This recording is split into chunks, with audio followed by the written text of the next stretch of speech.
Recovery after HA filler injections, there really isn't a recovery. You pretty much have the filler injected and you can go back to life as usual.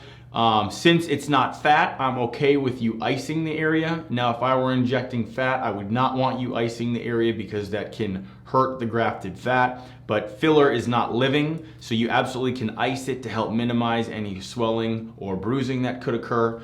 If you feel any lumps or bumps anywhere, you can gently massage it flat. Although I do tell people be careful with over massage or massaging too much, because you can completely undo the desired effect of the filler.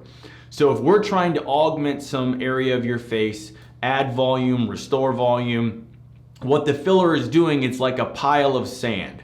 So I basically created a pile of sand underneath your skin in the deficient area of your face, and that pile of sand is pushing the skin out to add volume and augment that area.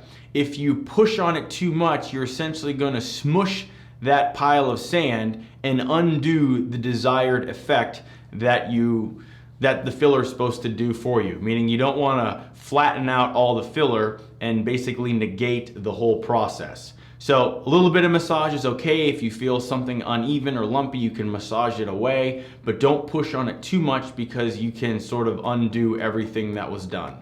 To learn more, check out our website where you can upload your photos and concerns as a virtual consult. You can also check out our price estimator to get pricing information for all the various procedures we offer. And finally, if you'd like to have your questions answered on a future podcast or Q&A video session like this, please leave a message on our SpeakPipe. You can go to our blog page and our SpeakPipe is located there.